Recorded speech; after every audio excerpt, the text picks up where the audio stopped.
وصلی وسلم علی المبعوث رحمۃ للعالمین اللہم لا علم الا ما علمتنا وزدنا علما یا کریم۔ رسولوں پر ایمان لانے کے انسان کی زندگی کے اوپر کئی اثرات مرتب ہوتے ہیں، کئی اثرات اس کے مرتب ہوتے ہیں۔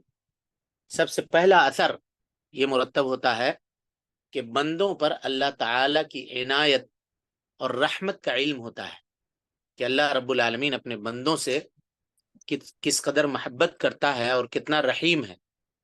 صاف اس نے فیصلہ کر دیا ہے، سوچئے وما کننا معذبین حتی نبعث رسولا، ہم اس وقت تک ان کو عذاب نہیں دیتے جب تک ہم ان کے یہاں کوئی رسول نہ بھیج دیتے ہیں، اپنی حجت جب تک ہم تمام نہیں کر دیتے۔ کہ کم بڑی عنایت ہے جی اللہ رب العالمین کے اپنے بندوں کے اوپر، حالانکہ وہ چاہتا تو یوں ہی عذاب دے سکتا تھا، ہم اس کے بندے ہیں، چوں سے چاں کرنے کی کسی کو اجازت نہیں ہوتی۔ اپنا ہر فیصلہ ہمارے اوپر وہ نافذ کرنے کا کی قدرت رکھتا ہے اور اس کو حق ہے، اس لیے کہ ہم اس کے بندے ہیں۔ باوجود اس کے اللہ رب العالمین کا فضل اور اس کا احسان دیکھیے، اللہ اکبر، کرا وما کننا معذبین حتی نبعث رسولا، ہم اس وقت تک اس قوم کو عذاب نہیں دیتے جب تک ہم اس کے کوئی رسول نہ بھیج دیں۔ اب رسول جب آتے ہیں، خیر کی، بھلائی کی، اچھائی کی باتیں بتاتے ہیں، خیر پھیلانا چاہتے ہیں، جو لوگ خیر کو روکنے کے راستے میں یا خیر کو پھیلنے کے راستے میں رکاوٹ ڈالتے ہیں، رسول ان سے مقابلہ کرتے ہیں، کتنی جد و جہد، محنت، مشقت، پریشانی، تکلیف اٹھاتے ہیں، جان کا خطرہ ہوتا ہے اور چیزوں کا۔ نبی صلی اللہ علیہ وسلم کی زندگی آپ اٹھا کر کے دیکھ لیجئے، کیا ضرورت ہے ایک آدمی کو؟ طائف میں جاتے ہیں تو مار کھا رہے ہیں، مکہ میں آ کر کے، مکہ کے خود رہنے والے ہیں، مکہ کے سرداروں کے بیٹے ہیں، خاندان سرداری کا ہے، سب کچھ چھوڑ چھاڑ کر کے، سرداری چھوڑ کے کہا کہ اگر کہیں تو ہم آپ کو سردار بنا دیتے ہیں، آپ کہیے تو آپ کو سب سے خوبصورت عورت سے، عرب کے سب سے خوبصورت لڑکی سے آپ کا نکاح کر دیں گے۔ نہیں، تمام چیزوں کو ترک کر کے الہ واحد کی دعوت اللہ کے نبی صلی اللہ علیہ وسلم دیتے رہے۔ تو یہ اللہ تعالیٰ کا کتنا بڑا رحم ہے، کتنا بڑا کرم ہے ہم لوگوں کے اوپر، اس کا اندازہ ہوتا ہے۔ اور جب اللہ تعالیٰ کی رحمت اور کرم کو جب انسان دیکھتا ہے نا، تو رب العالمین سے اس کو محبت ہو جاتی ہے، اور جب محبت ہو جاتی ہے تو وہ اللہ تعالیٰ کی عبادت کے لیے پھڑپھڑاتا ہے، اللہ کی قدر کو پہچان جاتا ہے۔ لوگ جو آج شرک کے اوپر، بدعتوں کے اوپر، نافرمانیوں میں مبتلا ہے نا، وہ کیوں ہے؟ وما قدر اللہ حق قدرہ، ان لوگوں نے اللہ تعالیٰ کی قدر ہی نہیں پہچانی۔ جب اللہ کی قدر نہیں پہچانیں گے تو آج ہم لوگ کہتے ہیں نا کہ تم ہم کو اب تک پہچانے ہی نہیں ہو، تم نے ہم کو سمجھا ہی نہیں ہے، آج تک تم ہم کو سمجھ ہی نہ سکے۔ یہی معاملہ تو اللہ کے ساتھ بھی ہے، آج تک ہم لوگوں نے اللہ کو سمجھا ہی نہیں، ورنہ عبادتوں سے جو سستی ہے لوگوں کی، وہ سستی نہیں ہوتی، لوگ اٹھ جاتے۔ اور جو سمجھ گیا ہے ان کے بارے میں اللہ نے کہا تتجافى جنوبهم عن المضاجع يدعون ربهم خوفا وطمعا، ان کے پہلو بستر پہ ٹکتے نہیں ہیں، اچھل کے اٹھ جاتے ہیں اور رات کو اللہ رب العالمین کو یاد کرتے ہیں۔ سوچیے، اب یہاں ہم فرض پڑھنے کے لیے نہیں اٹھ سکتے ہیں، لیکن اللہ رب العالمین کی محبت صحیح طور پہ اگر دلوں کے اندر بس جائے گی تو آدمی تہجد کو بھی ترک نہیں کرے گا۔ کہتے ہیں بعض سلف کے بارے میں ہے کہ جب اذان ہوتی تھی تو ان کا دل خوشی سے مچل جاتا تھا، مسجد جب آتے تھے نماز ادا کرتے تھے، اور جب مسجد سے نکلنے کا وقت ہوتا تھا تو دل ان کا چھوٹا ہو جاتا تھا، یا اللہ کیوں مسجد سے نکل گئے، کیوں مسجد سے چلے جا رہے ہیں، یہ نماز ہمیشہ کیوں نہیں چلتے رہتی ہے کہ ہمیشہ ہم اللہ رب العالمین سے ہم کلام ہوتے رہیں، اللہ رب العالمین سے بات کرتے رہیں، اللہ تعالیٰ کے سامنے جھکے رہیں، اپنی بندگی کا اظہار کرتے رہیں۔ سوچیے یہ چیز ہے، اسی لیے اللہ تعالیٰ نے 50 وقت کی نمازیں فرض کی تھی۔ وہ یہ چاہتا ہے کہ میرے بندے ہر وقت نماز میں رہیں، لیکن ہم لوگ چاکو کے اوپر 5 وقت کی نماز 50 منٹ کی بھی بھاری گزرتی ہے، اور اس کو بھی ہم طرح طرح کے بہانے بنا کر کے، الا من رحم اللہ، سوائے اس کے جس کے اوپر اللہ رحم کرے، ورنہ اکثر لوگ، اب جا کر دیکھ لیں مساجد کا اور معاملات کیا ہیں اور کیا کچھ ہے۔ اللہ تعالی ہم سب کو اچھی توفیق دے، اور اپنی عبادت کی توفیق سے نوازے ہم سب کو، اور اس کو شرف قبولیت سے نوازے، اور آخرت میں اللہ رب العالمین ہم سب کو جنت عطا فرمائے۔ تو بندوں کے اوپر اللہ تعالیٰ کس قدر رحیم ہے، کس قدر شفیق ہے، کتنا مہربان ہے، اور کتنا عنایت و کرم کرنے والا ہے، اس کا پتہ چلتا ہے جب آدمی رسولوں کے اوپر ایمان لاتا ہے کہ اللہ تعالیٰ نے اپنے بندوں کو یوں ہی بھٹکتا ہوا نہیں چھوڑ دیا، بلکہ گاہے بگاہے، وقت بوقت، جیسے جیسے ضرورت پڑتی رہی رسولوں کو بھیجتا رہا، تاکہ انہیں اللہ رب العالمین کی راستے کی رہنمائی کرنے ہو، سیدھے راستے کی، صراط مستقیم کی رہنمائی کرنے، اس کو راضی کرنے، اس کی عبادت کرنے کا طریقہ بیان کرنے۔ اس لیے کہ صرف اگر عقل انسانی کے اوپر ڈیپینڈ ہوا جائے تو اللہ تعالیٰ کی رضامندی اور ناراضگی کا طریقہ ہم کو نہیں پتہ چل سکتا ہے۔ اب یہاں یہ چیز اگر کوئی آدمی جان جائے گا نا، صحیح سے اگر اس کو سمجھ گیا تو بدعت کو پہچان لے گا۔ جی ہم کو وہ عبادت کرنی ہے جس سے اللہ راضی ہوتا ہے، یہ قاعدہ ہے۔ دیکھیے، ہم کو وہ عبادت کرنی ہے جس سے اللہ راضی ہوتا ہے۔ اللہ کس عبادت سے راضی ہوتا ہے یہ کیسے پتا چلے گا؟ بولیے، اگر ہم اپنے سے کوئی عبادت بنا لیں تو کیا ہمارے کوئی طریقہ ہے جاننے کا کہ میری عبادت سے اللہ راضی ہو رہا ہے نہیں ہو رہا ہے؟ یہ پتا چلے گا رسول سے، رسول بتائیں گے اللہ اس کام سے راضی ہوتا ہے، وہ کام کرو۔ تو پتہ یہ چلا کہ دین میں کوئی کام بھلائی اور خیر کا ہم کو لگ رہا ہے، لیکن رسول اللہ صلی اللہ علیہ وسلم نے وہ کام نہیں کیا ہے، صحابہ کرام نے وہ کام نہیں کیا ہے، تو وہ کام کا مطلب یہ ہے کہ اس کو چھوڑ دو، اس کو نہیں کرو، اس سے اللہ راضی نہیں ہے، اسی لیے اس کے رسول نے نہیں کیا ہے۔ ورنہ اگر اللہ اس سے راضی ہوتا تو اس کے رسول اس کام کو کبھی بھی نہیں چھوڑتے۔ اب اسی کے اوپر آپ تمام بدعتوں کو پرکھ لیں، میلاد النبی کی بدعت، 11ویں کی بدعت، تیجا کی بدعت، چہلم کی بدعت، برسی کی بدعت، برتھ ڈے کی بدعت، اور دوسری چیزوں کی بدعت، ساری چیزوں کو اس پہ آپ ایڈ کر سکتے ہیں۔ اگر اللہ رب العالمین کی رضامندی کا یہ ذریعہ ہوتا، اللہ تعالیٰ کو خوش کرنے کا یہ ذریعہ ہوتا، تو ہمارے اور آپ کے نبی جناب محمد رسول اللہ صلی اللہ علیہ وسلم اس کام کو کبھی نہیں چھوڑتے، بتا کے جاتے، کر کے جاتے، دکھا کے جاتے، لیکن آپ نے نہیں کیا۔ اس کا مطلب یہ ہے کہ آپ نہیں چاہتے ہیں کہ وہ چیز ہو، نہیں چاہتے ہیں کہ وہ چیز ہو۔ سمجھ گیا؟ اسی لیے ہمارے عقل سے ہم کو یہ کام اچھا لگتا ہے تو ہم یہ کریں گے، کہیے گا ٹھیک ہے تم کرو، لیکن وہ دین نہیں ہوگی، عبادت نہیں ہوگی، وہ تمہاری اپنی مرضی، تم آزاد ہو، جو کام کرنے میں آزاد ہو کرو، لیکن اگر دین بولو گے اس کو تو نہیں ہو۔ اب کوئی کہے گا کہ مجھے اچھا لگتا ہے کہ ہم 100 رکعت نماز پڑھیں گے اور اس پہ ہر رکعت میں قل هو اللہ احد پڑھیں گے، جیسے لوگ کہتے ہیں صلاۃ الرغائب، صلاۃ الرغائب کو اچھا لگتا ہے۔ ارے بھائی نہیں پڑھو، کائے کو تم نماز سے روکتے ہو، نماز سے منع کرتے ہو، شرم نہیں آتی؟ ایسا لوگ الٹا ڈانٹتے ہیں، نماز سے منع کرنے والے تم کون ہوتے ہو جی؟ وہ نماز نہ پڑھ رہا ہے، کوئی غلط کر رہا ہے، ڈانس کر رہا ہے کیا؟ ایسا بولتے ہیں، ڈی جے بجا رہا ہے کیا؟ ارے میرے بھائی، نماز وہ پڑھو جو اللہ کے رسول نے پڑھی ہے۔ کسی بھی نماز میں ایک سورت کو دوہرا کر کے نبی نے پڑھی ہے کیا؟ بتاؤ تو، بتاؤ، کوئی ایک دلیل لا کے دو۔ تم کیسا کہہ رہے ہو کہ 100 مرتبہ قل هو اللہ احد پڑھے؟ تم وہ عبادت کرنا چاہ رہے ہو جس میں رسول پیچھے رہ گئے۔ لہذا اگر میری عقل میں وہ بات اچھی لگ رہی ہے، آپ کی عقل میں وہ بات اچھی لگ رہی ہے، لیکن نبی صلی اللہ علیہ وسلم کے قول سے، عمل سے وہ چیز ثابت نہیں ہے، صحابہ کرام سے ثابت نہیں ہے، اللہ نے قرآن میں اس کے متعلق کوئی آیت نازل نہیں کی ہے، وہ چیز قسم اللہ کی بدعت ہے، اور ہر بدعت گمراہی ہے، ہر گمراہی جہنم میں لے جانے والی ہے۔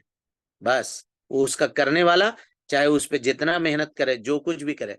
قل هل ننبئکم بالاخسرین اعمالا، قل هل ننبئکم، اللہ تعالیٰ کہتا ہے کہیے اللہ کے نبی صلی اللہ علیہ وسلم، کیا میں تم کو نہ بتلا دوں، هل ننبئکم بالاخسرین اعمالا، عمل کے اعتبار سے قیامت کے دن سب سے زیادہ خسارہ اور گھاٹا اٹھانے والے کون لوگ ہوں گے؟ الذین ضل سعیہم فی الحیات الدنیا، یہ وہ لوگ ہوں گے جن کے دنیا میں جو کچھ بھی انہوں نے کوشش کی ہوگی وہ سب کے سب ضائع ہے، برباد ہے۔ وہم یحسبون انہم یحسنون صنعا، لیکن وہ یہ سوچ رہے ہیں کہ ہم تو بڑا اچھا کام کر رہے ہیں، بہت اچھا کام کر رہے ہیں۔ 10 گو مدرسہ کے بچے کو بلا کر کے 3 پارا ہاتھ میں تھما دیا، وہ لوگ پڑھ رہے ہیں، اور اس کے بعد ان کو کھانا کھلا کر کے جیب میں 100 روپے رکھ کر کے سب کو بھیج دیا، سوچا کہ چلو اب ہمارے مردے کی بخشش ہو گئی۔ اللہ کے نبی نے کیا، صحابہ کرام نے کیا مردے کے تعلق سے ایسا؟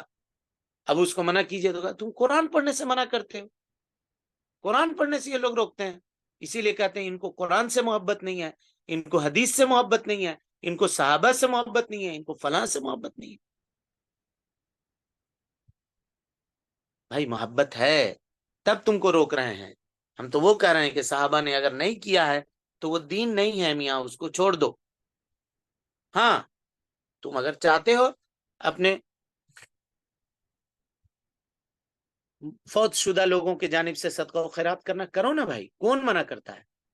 کرو، ان کے نام سے مسجد بنا دو، ان کے نام سے کنویں کھدوا دو، ان کے نام سے راستے بنوا دو، ان کے نام سے 2-4 طالب علموں کا مدرسے میں خرچہ اٹھا لو، کوئی غریب بچہ ہے اچھا پڑھنا چاہ رہا ہے اس کی فیس دے دو، سب کام کرو، کون منع کرتا ہے؟ یہ سب جائز ہے، ان کے لیے دعا کرو، جائز ہے۔ لیکن وہ کام جو ناجائز ہے، جس کو اللہ اور اس کے رسول نے نہیں کیا، نہیں بتلایا ہے، کاہے کرتے ہو اس کو؟ عقل کے ذریعے سے جو بات ہوتی ہے وہ دین نہیں ہوتی، سمجھ گئے بات کو؟ تو جب ہم نعمت سمجھ گئے اللہ کی، اور اللہ نے اس کو کہا ہے، یہ بات جان لیجئے گا، لقد من اللہ علی المؤمنین اذ بعث فیہم رسولا من انفسہم، اللہ اکبر۔ اللہ تعالیٰ کہتا ہے کہ مومنوں کے اوپر ہم نے احسان کیا ہے۔ کم بڑا احسان ہے جی؟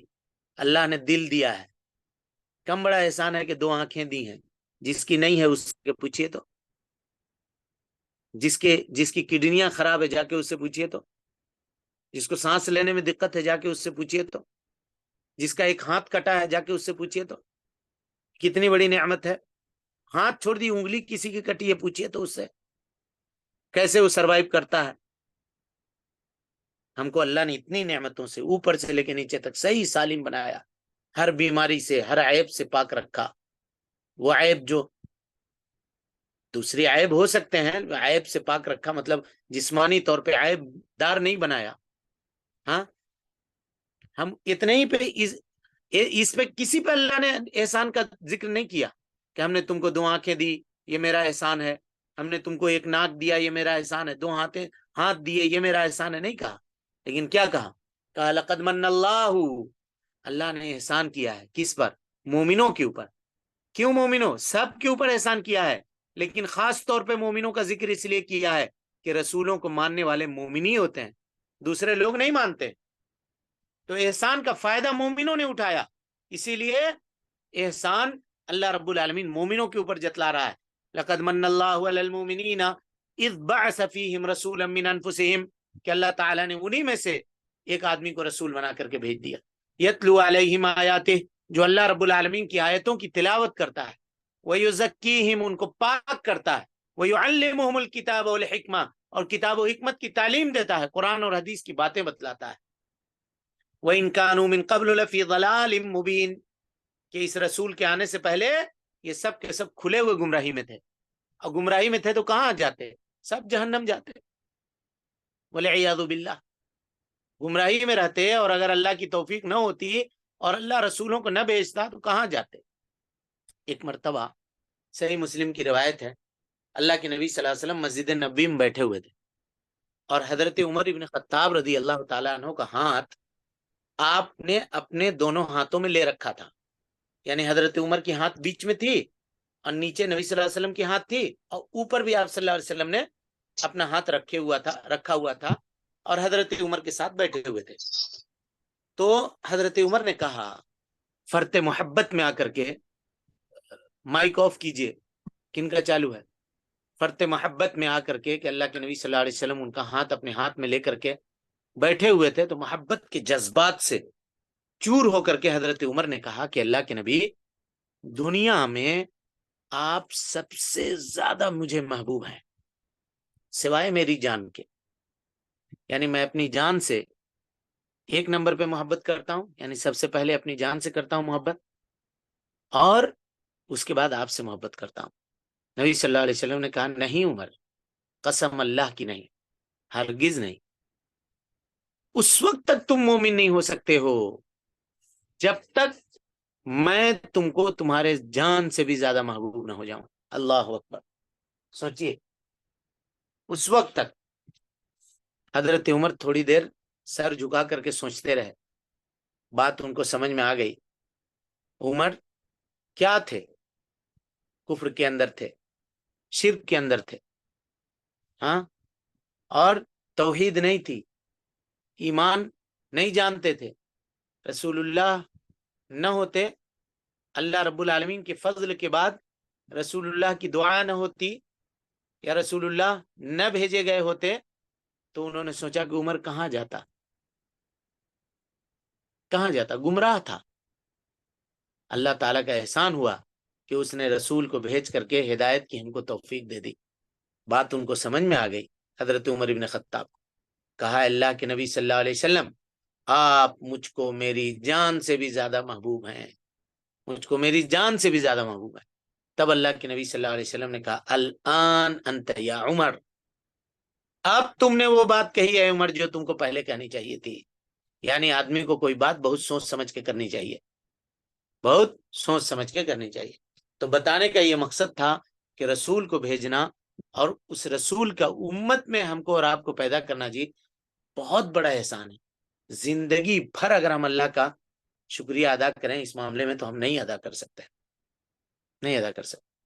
ایمان بالرسول کے ثمرات یہ ہیں کہ ان چیزوں کے اوپر جب آپ غور کیجئے گا تو اللہ تعالی کی محبت آپ کے سینے میں اتر جائے گی، دل میں بیٹھ جائے گی، اللہ تعالی کی باتیں ہی اچھی لگے گی، اس کے علاوہ اللہ کے علاوہ کوئی چیز اور پھر آپ کو اچھی نہیں لگے گی۔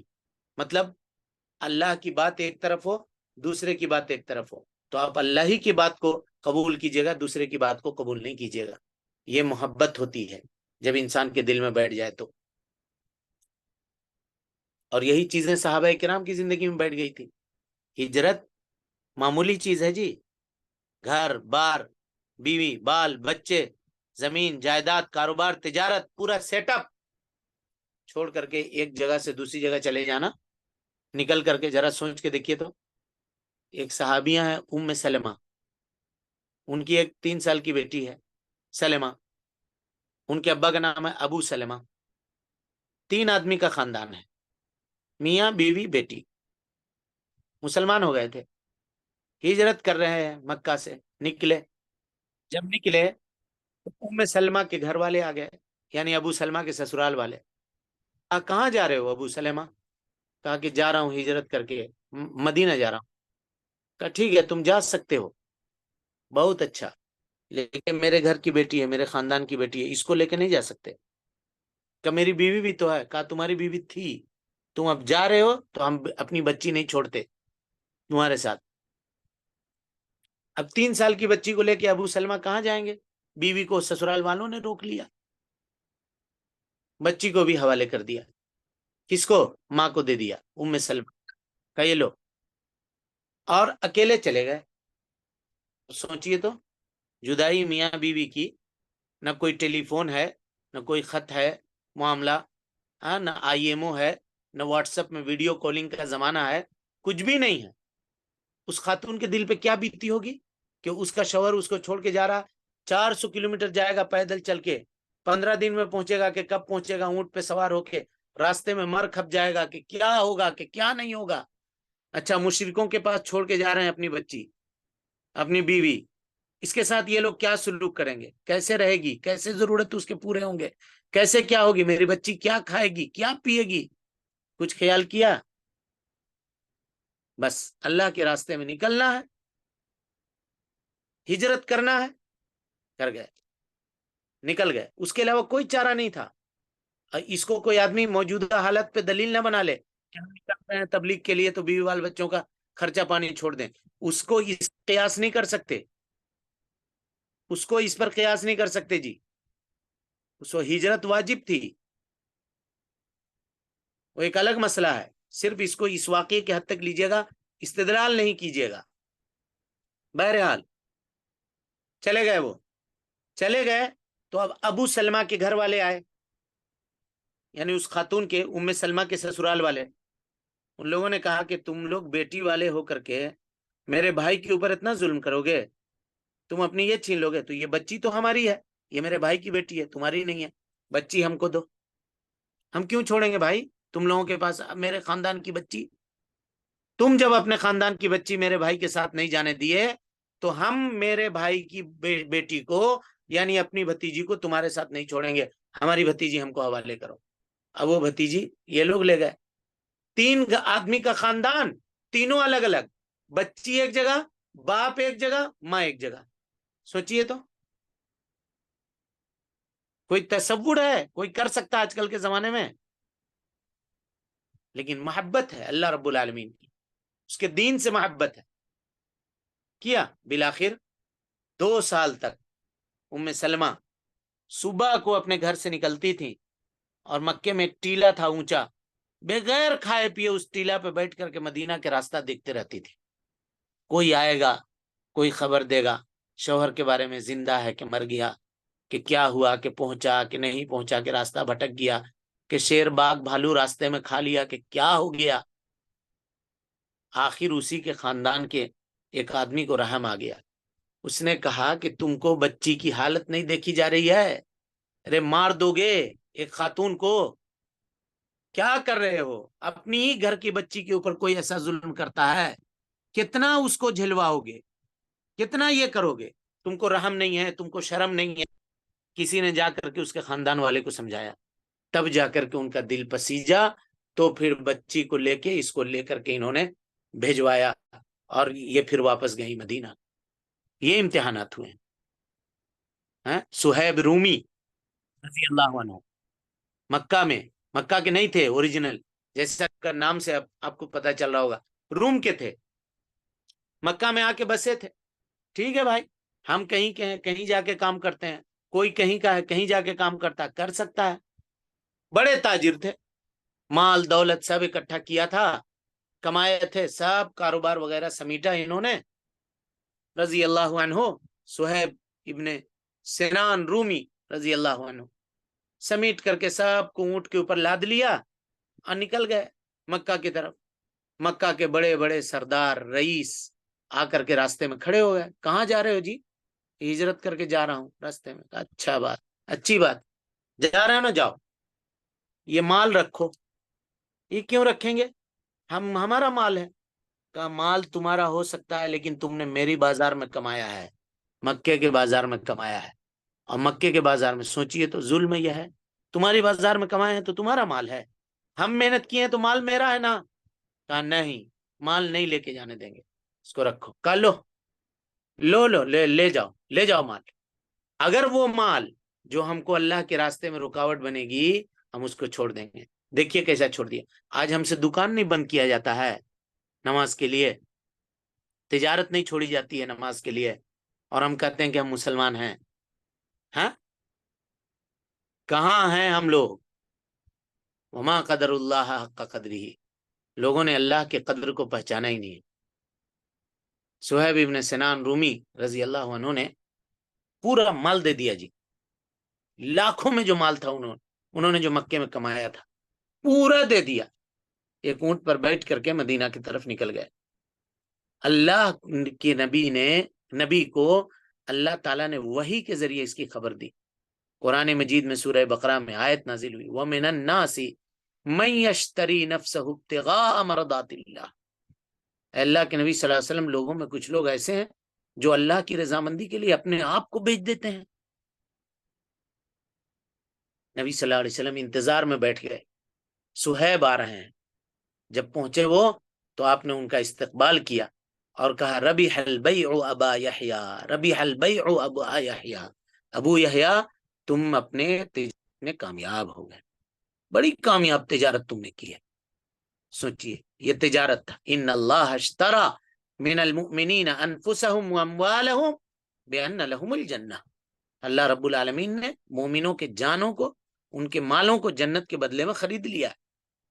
ہماری جان بھی بکی ہوئی ہے، ہمارا مال بھی بکا ہوا ہے جب اللہ کے راستے میں ضرورت پڑے. اور اللہ کے نبی نے فرما دیا الا ان سلعۃ اللہ ہی الغالیہ، لوگو اللہ رب العالمین کا سامان بہت مہنگا ہے.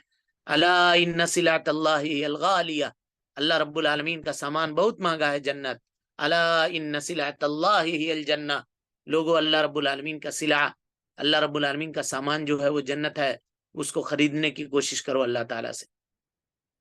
اور خریدنے کے لیے کچھ کرنے کی ضرورت نہیں ہے، اس کی عبادت کرنی ہے، اسی کی دی ہوئی روزی کو اس کے راستے میں خرچ کرنا ہے، اور کچھ نہیں کرنا ہے. سوچئے مال اللہ نے دیا، مال اللہ نے دیا، پھر اسی مال کو ہم سے لے رہا ہے اور اس کے بدلے میں جنت دے رہا ہے. ہمارا کیا لگ رہا ہے جی؟ باوجود اس کے لوگ دانت سے پکڑتے ہیں معاملے کو، اللہ کے راستے میں بخیل ہوتے ہیں، صدقہ و خیرات نہیں کرتے. ہاں جہاں مال نہیں لگتا وہاں بھی نہیں کرتے. نماز میں کس کو پیسہ لگتا ہے پڑھنے میں؟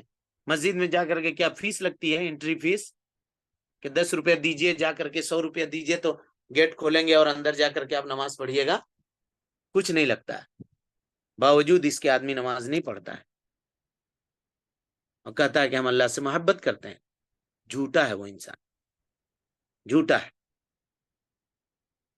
رسولوں پر ایمان لانے کے ثمرات، بات آگے نکل گئی. بہرحال دوسرا ثمرہ اور دوسرا فائدہ یہ ہے کہ اللہ کی اس بڑی نعمت کے اوپر نا وہ شکریہ ادا کرتا ہے، اب بھولے نہیں سماتا ہے، بھولے نہیں سماتا ہے.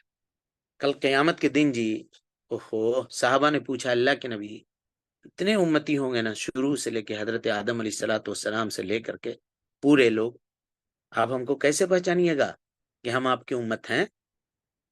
جتنے کو آپ نے دیکھا اتنے کو دیکھا ہے، جتنے کو نہیں دیکھا ہے ان کا کہ ان امتی یاتون یوم القیامت غرا محجلین بآثار الوضوء، کا قیامت کے دن میرے امت کے جو افراد ہوں گے نا وہ پچکلیاں بن کر کے آئیں گے. پچکلیاں، چتکبرا گھوڑا جو ہو، جس کا چہرہ سفید ہو، جس کے چاروں ٹانگ سفید ہوں، ہاں، اس طرح کا گھوڑا اگر کالے گھوڑوں میں ان کو رکھ دیا جائے تو وہ گھوڑا نمایاں نظر آئے گا. کہا میں آثار وضو سے اپنی امت کو پہچان لوں گا. جب وضو سے نبی ہم کو پہچانیں گے تو اس نماز کا کیا حال ہوگا جس کو ہم لوگ چھوڑتے ہیں جی؟ اس کے ثواب کا کیا حال ہوگا؟ کبھی سوچا ہم لوگوں نے؟ اب فرصت ہی نہیں ہے ان تمام چیزوں میں، ان تمام چیزوں میں غور کرنے کی فرصت ہی نہیں ہے.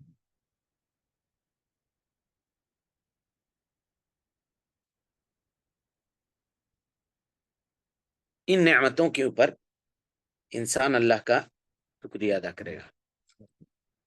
اور اس کے ساتھ ساتھ تیسری چیز یہ ہوگی کہ جتنے انبیاء اور رسول آئے ہیں دنیا کے اندر، جن کے نام ہم جانتے ہیں، جن کے نام ہم نہیں جانتے ہیں، سب کی تعظیم، ان کے شایان شان جو تعظیم ہے وہ تعظیم کرنا، ان کی تعریف کرنا، ان سے محبت کرنا، کیونکہ سب کا کام تو وہی تھا، سب کا مشن تو وہی تھا، سب تو اللہ کو راضی کرنے کے لیے آئے تھے. وَلَقَدْ بَعَثْنَا فِي كُلِّ أُمَّةٍ رَسُولًا أَنِ اعْبُدُوا اللَّهَ وَاجْتَنِبُوا الطَّاغُوتَ. ہر امت میں ہم نے ایک رسول بھیجا، اس کا کام یہ تھا کہ وہ ایک اللہ کی عبادت کی دعوت دیتے تھے، اور طاغوت کی عبادت سے، اللہ کے علاوہ جن غیر اللہ کی عبادت کی جاتی ہے ان کی عبادت سے لوگوں کو منع کرتے تھے. اس لیے ہم ان سب سے محبت کریں گے. اور اسی لیے یہ جان لیجئے گا، آپ لوگ لکھ لیجئے اس کو اپنے دماغ میں، اپنے دل و دماغ کے میں بٹھا لیجئے پورے طور پر، کوئی ایک رسول کا بھی انکار کرنے والا اگر ہے جی تو وہ مومن نہیں ہے، وہ مومن نہیں ہے. بڑے بڑے اسٹیج لگا کر کے بڑے بڑے لوگ کہتے ہیں سوال و جواب میں کہ میں شرک نہیں کرتا ہوں. کسی نے سوال کیا کہ میں شرک نہیں کرتا ہوں، ہاں لیکن میں ایک عیسائی ہوں، قرآن پڑھوں گا، سب کچھ پڑھوں گا، لیکن محمد صلی اللہ علیہ وسلم کے اوپر ایمان نہیں لاؤں گا، حضرت عیسیٰ کی شریعت کے اوپر ایمان لاؤں گا. تو لوگ فتوا دیتے ہیں -0.0000% چانس ہے کہ تم جنت میں چلے جاؤ گے. -0.0000 اس سے کم چانس بھی نہیں ہے کہ تم جنت میں جاؤ گے. ہرگز نہیں جاؤ گے، جنت کی خوشبو تک نہیں پاؤ گے.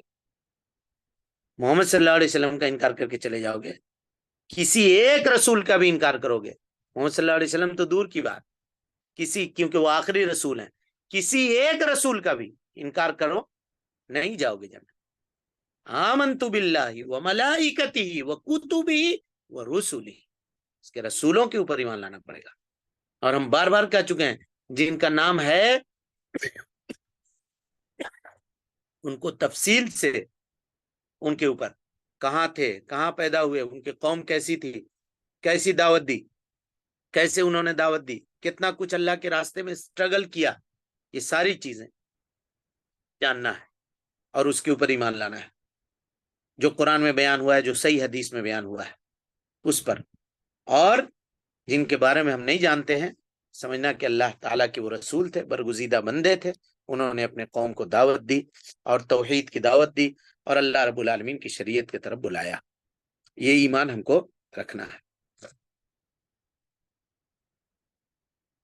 تو اس سے رسولوں سے بھی محبت ہمارے دلوں کے اندر پیدا ہوگی، اور جب محبت ہوگی تو ہم ان کی تعظیم کریں گے، ان کی تعظیم کریں گے. ہم ان یہودیوں کی طرح سے نہیں ہو جائیں گے جو حضرت عیسیٰ علیہ السلام کو برا بلا کہتے ہیں، اور نہ ان نصارہ کی طرح سے ہو جائیں گے جو حضرت موسیٰ کو برا بلا کہتے ہیں. ہم تو محمد صلی اللہ علیہ وسلم سے محبت کرتے ہیں، اور جتنے انبیاء اور رسول گزرے ہیں سب سے محبت کرتے ہیں. بلکہ ہمارے نبی سید الاولین والآخرین ہونے کے باوجود آپ کہا کرتے تھے کہ مجھ کو کسی نبی کے اوپر پرٹیکولر فضیلت مت دینا، یہ مت کہنا کہ فلاں مجھ سے بہتر ہے، فلاں سے میں بہتر ہوں، نام لے کے نہیں کہنا. ہاں یہ الگ بات ہے کہ اجمالی طور پہ آپ کہہ سکتے ہیں کہ تمام انبیاء میں افضل الرسل جو ہیں وہ محمد صلی اللہ علیہ وسلم، اس سے کسی کی کمی نہیں. لیکن اگر آپ کہیے گا کہ ہمارے نبی موسیٰ سے بہتر ہیں تو اس کا مطلب یہ ہے کہ آپ موسیٰ کو تھوڑا کم کر رہے ہیں. نہیں، ایسا مت کہیے، اجمالی طور پہ کہیے. لیکن کسی کا نام لے کر کے نبی صلی اللہ علیہ وسلم نے کہا کہ لوگوں میری فوقیت مجھ کو یونس ابن متہ کے اوپر فضیلت مت دینا، حضرت یونس علیہ السلام کے اوپر مجھ کو فضیلت مت دینا. فضیلت کا کیا مطلب ہے؟ پرٹیکولر یہ مت کہنا کہ حضرت یونس سے ہمارے نبی بہتر ہیں. لیکن آپ یہ کہہ سکتے ہیں کہ تمام انبیاء کے سردار ہیں ہمارے نبی، تمام انبیاء کے خاتم ہیں، آخری نبی ہیں ہمارے نبی. ہمارے نبی کے ذریعے سے اللہ رب العالمین نے، محمد رسول اللہ صلی اللہ علیہ وسلم کے ذریعے سے اللہ رب العالمین نے نبوت و رسالت کا خاتمہ فرما دیا. اور ہم ان خوش نصیب لوگوں میں سے ہیں جن کو محمد صلی اللہ علیہ وسلم کی امتی کے لیے اللہ نے چنا ہے، امتی کے لیے اللہ نے چنا ہے. ہم ان خوش نصیب لوگوں میں سے ہیں. اور چننے کے بعد اللہ نے ہم کو ایمان کی بھی توفیق دی. دنیا میں کتنے لوگ ہیں جو ہیں لیکن بے ایمان والے نہیں ہیں، ان کا ٹھکانہ کیا ہوگا؟ سوچئے، کبھی غور کیجئے ان چمچماتی ہوئی کاروں کو دیکھ کر کے، اور ان کے بنائے ہوئے مکانوں کو دیکھ کر کے، اور ان کی عیش و عشرت کو دیکھ کر کے ہم کو دل چھوٹا کرنے کی کوئی ضرورت نہیں. ہم اللہ کی عبادت کرتے رہیں. اللہ نے جو نعمت ہمارے لیے تیار کی ہے نا، ما لا عین رأت ولا اذن سمعت ولا خطر علی قلب بشر، وہ نعمت ہم کو ملے گی. ٹھیک ہے، دنیا کمانے سے بھی اللہ نے نہیں روکا ہے، کمائیے دنیا حلال طریقے سے، عبادتوں کو ترک کر کے نہیں، عبادتوں کو انجام دے کر کے. تو یہ رسولوں کے اوپر ایمان لانے کے فوائد اور ثمرات تھے جی، جو اختصار طور پہ ہم نے آپ کے سامنے ذکر کر دیا. اس سے یہ موضوع آپ لوگوں کا چیپٹر تقریباً مکمل ہو چکا. اب انشاءاللہ آپ لوگ امتحانات کی تیاری کیجیے. اللہ تعالیٰ سے دعا ہے کہ وہ ہم سب اپنے عمل کی توفیق دے. رب العالمین ہم سب کی اصلاح فرمائے، ہم سب کی نیکیوں کو قبول کرے، سیئات سے درگزر فرمائے، جب تک رکھے دین اسلام پہ زندہ رکھے، اور جب کبھی اٹھائے رب العالمین ایمان پہ ہم سب کا خاتمہ ہو. مرتے وقت سب کے زبان پہ اللہ کلمہ جاری کرنے کی تو توفیق نصیب فرما. ہر قسم کے شر سے، فتنے سے اے اللہ رب العالمین ہم سب کو بچا کر کے رکھ، محفوظ رکھ، ہمارے ایمان کی حفاظت فرما، جب تک زندہ رکھ، دین اسلام پہ زندہ رکھ، اور جب اٹھا ایمان پہ اٹھا۔ آمین۔ اقول قولی هذا واستغفر الله لي ولكم ولسائر المسلمين من كل ذنب وخطيئة فاستغفروه انه كان للأوابين غفورا۔